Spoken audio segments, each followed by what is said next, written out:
Chapter 3.6, Solving Subtraction Equations.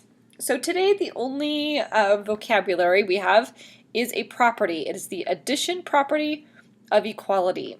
So yesterday we learned about the subtraction property of equality, saying that whatever we subtract from one side of an equation, we have to subtract from the other. The addition property of equality works exactly the same way. If you add the same value to each side of an equation, the two sides remain equal. So whatever I add to one side, I have to add to the other. So let's take a look about how that works in example 1. So here in example 1, we have the equation c minus 12 equals 43. I need to isolate c, trying to get it by itself. Well, if I have c and I take 12 away from it, in order to get back to the full c, I need to add 12 back. I'm going to add the inverse. So if this is negative 12 or minus 12, I need to add 12. So the first step is, of course, to rewrite the original problem.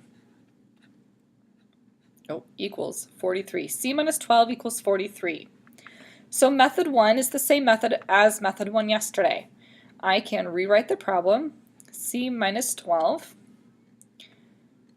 actually leave a space, and equals 43. Then I'm going to add 12 to both sides. So these are inverses. Minus 12 plus 12 equals 0. Whatever I do to one side, I have to do to the other. So this leaves me with just c on this side of the equation. And 43 plus 12 is 55. So your answer is c equals 55. If I was to check it by putting it into the equation, 55 minus 12 does in fact equal 43. Method 2 is the same as method 2 I showed you yesterday, which is of course to write the original equation, c minus 12 equals 43. But this time, instead of writing the next step horizontally, and like I did in method 1, it's going to add 12 underneath. And add 12 underneath here. C minus 12 plus 12 is c. And 43 plus 12, here I can add vertically very easily because I've lined up my places, equals 55.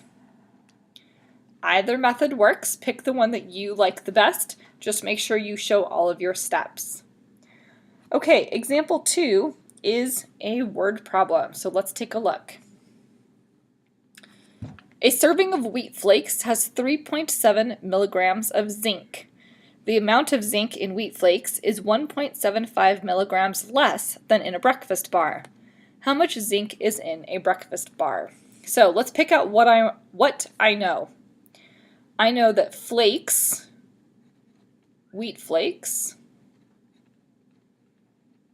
has 3.7 milligrams.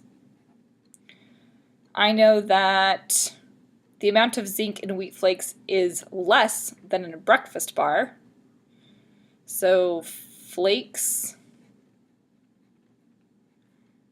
1.75 less than a bar. So what do I need? I need my variable, x. The amount of zinc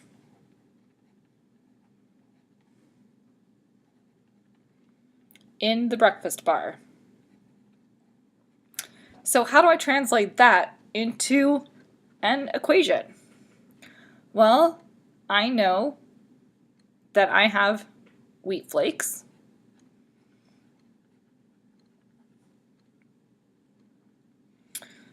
Is 3.7. The flakes is equal to, flakes is 1.75, or flakes is, let's change this a little bit. If I kind of write it into a sentence, flakes is less than the bar. So 3.7 is always tells you equals, is less than the bar. So it's the bar minus 1.75. So here's my equation. Wheat flakes has 3.7 milligrams. The amount of zinc in the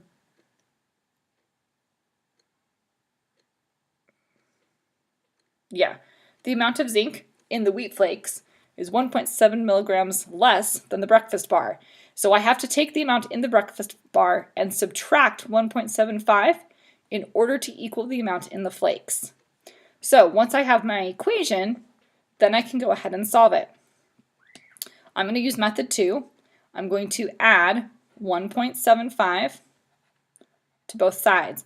And I'm adding because I need to do the opposite of what is in my original equation. This subtracted 1.75, so I need to do the inverse operation and add. So I'm going to add plus 1.75. I'm left with B equals, and then I just add 5, 14,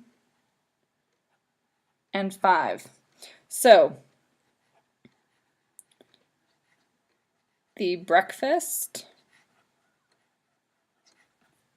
bar has 5.45, I will read my own math, milligrams of zinc. Because this is a word problem, I would like a sentence as your answer, please. I'd also really like it in cursive. Okay? So those are your 2 examples. Please do your quick checks and your CYU, and we will go over this the next time I see you in class.